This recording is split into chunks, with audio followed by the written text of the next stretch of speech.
Et oui, chers téléspectateurs, c'était un des grands projets entrepris récemment, la nouvelle capitale administrative et certainement la mosquée Al-Fatah Al-Alim à l'entrée de la capitale, la nouvelle capitale.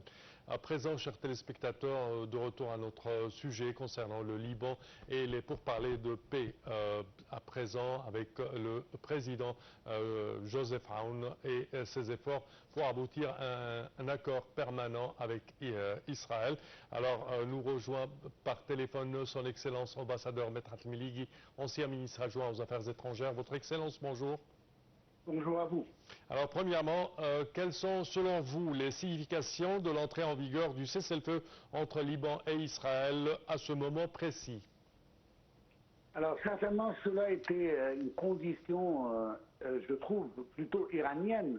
Oui. Qu'on ne pourra pas arriver à un rapport plus compréhensif de paix entre les États-Unis et Israël d'un côté et l'Iran de l'autre côté, à moins que le front libanais soit calme et que le Liban soit épargné de ces frappes continues de la part d'Israël. Oui. N'oublions pas que même après la déclaration du président Trump, la première déclaration du président Trump en parlant d'un cessez-le-feu complet sur tous les fronts, il a repris sa phrase après un appel téléphonique de Benjamin Netanyahou, le Premier ministre israélien, pour dire que le front libanais n'est pas inclus dans cet accord, ce qui a menacé tout le cessez-le-feu ou la cessation des hostilités à cause de la position iranienne qui trouve que le premier accord comprenait le Liban et non comme le président Trump l'a déclaré plus tard que le Liban n'est pas compris. En tout cas, maintenant, on est déjà arrivé à un arrêt.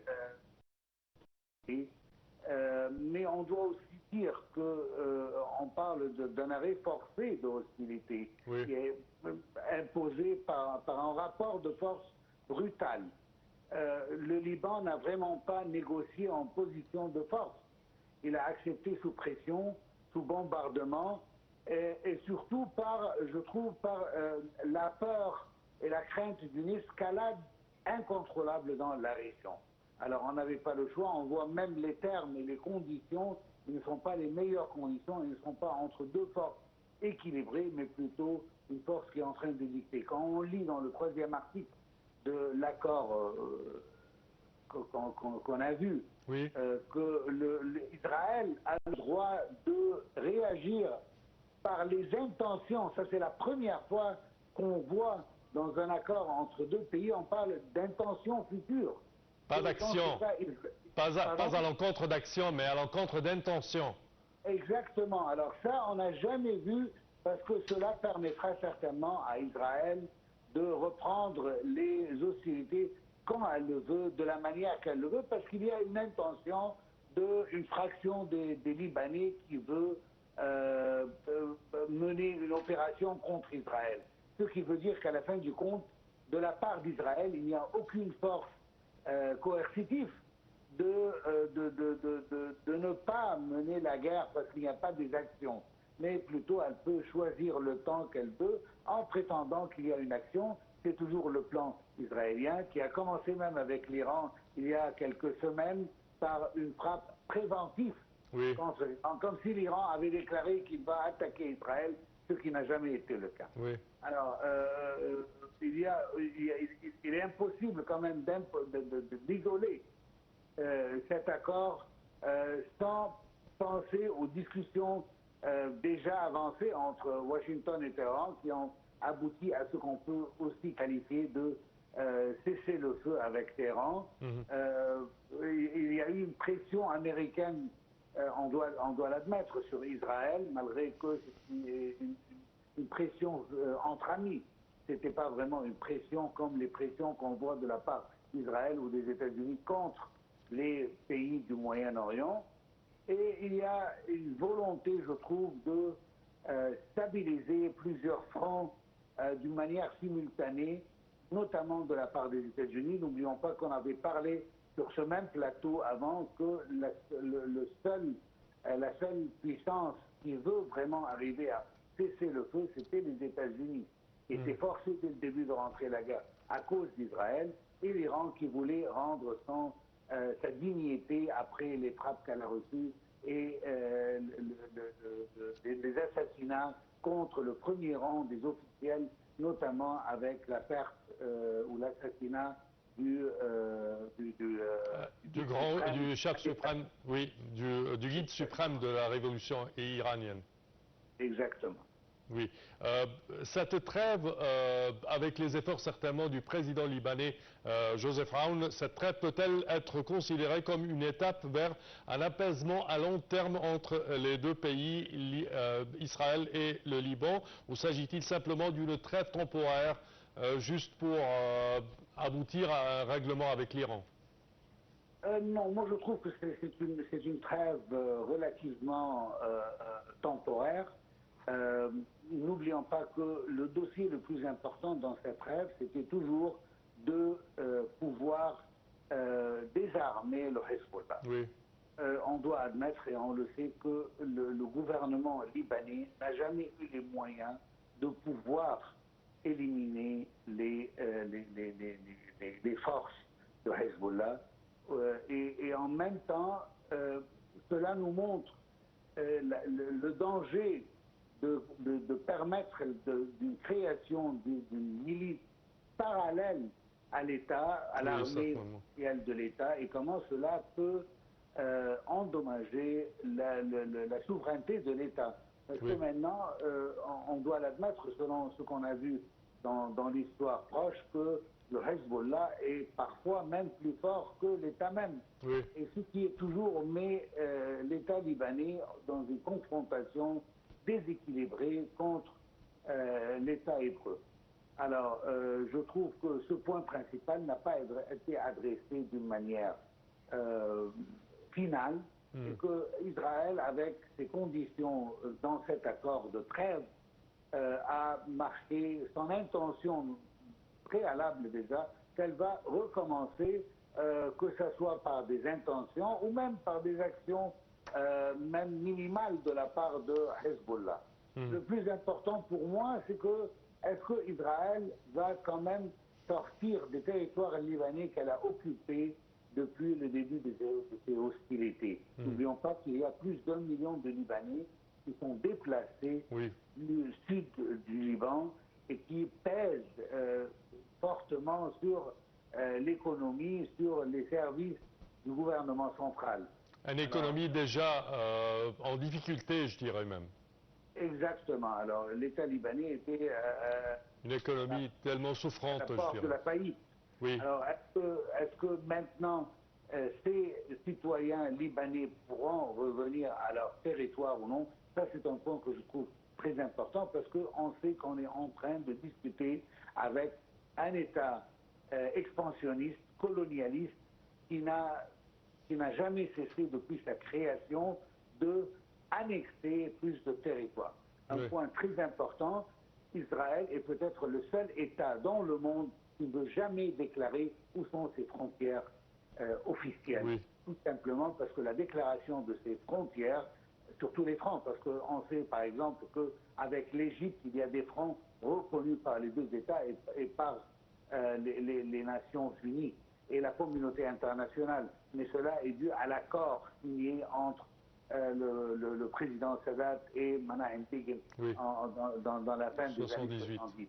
Oui. Exactement. Alors, cela est fait. Mais sur les autres fronts, Israël ne veut pas déclarer où sont ses frontières, tout simplement parce que ces frontières sont élastiques pour pouvoir plus les élargir sur le coût des pays arabes concernés, que ce soit pour le moment la Syrie ou le Liban, et certainement, n'oublions pas l'illusion ou le rêve israélien de la grande Israël, comme l'a été déclaré il y a quelques semaines et qu'on l'a tous entendu, et qui comprend des parties d'autres pays arabes, y inclut l'Égypte selon les illusions. Et l'Arabie Saoudite, c'était tellement... Effectivement, c'était une blague politique, je trouve, mais en même temps, elle est assez sérieuse. On doit toujours être sur vigilant, je dirais. Exactement, parce que on ne sait jamais avec ce pays qui est hors du droit international, hors de toute règle d'engagement, qui jouit d'une protection totale et d'un soutien inconditionnel de la part des États-Unis, la force militaire la plus grande du monde, qu'on a vu exactement comment elle s'exerce et comment est-ce que, je trouve ça c'est un point très important, et cela va changer un peu les pensées qu'on avait toujours dans notre tête.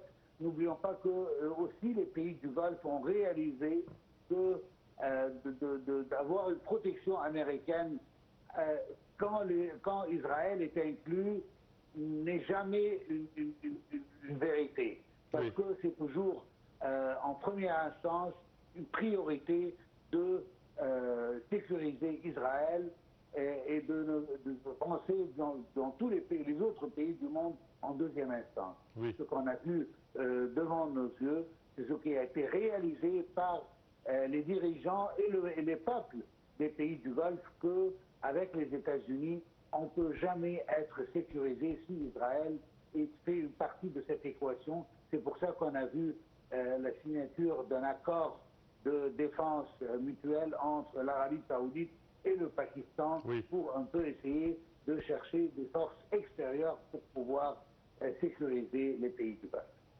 Parfait.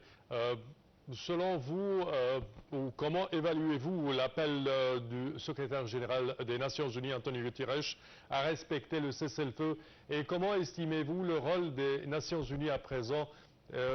Comment l'estimez-vous?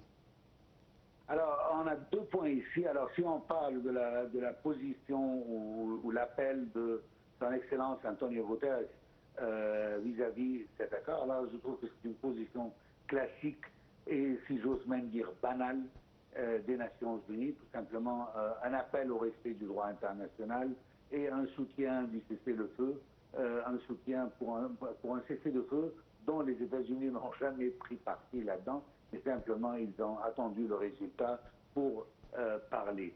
Alors, je trouve que quand même c'est assez important parce que il est important de recevoir cette position morale. Oui.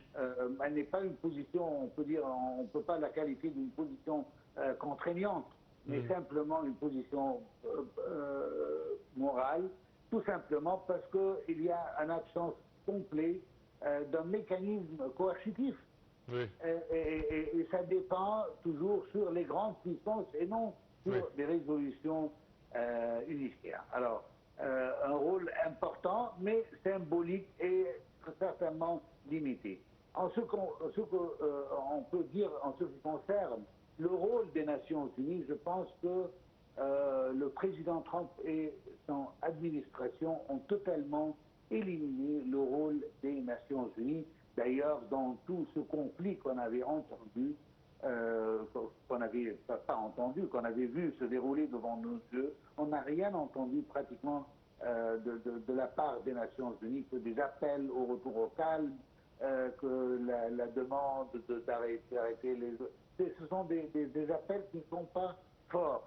Et certainement, le système des Nations Unies ne permettra jamais à une puissance mondiale telle que les États-Unis ou la Russie ou la France, la Chine, l'Angleterre, de prendre des décisions contre ces pays, tout simplement parce qu'ils jouissent tous du droit du veto qui ne va jamais permettre au Conseil de sécurité de prendre des décisions contre ces pays.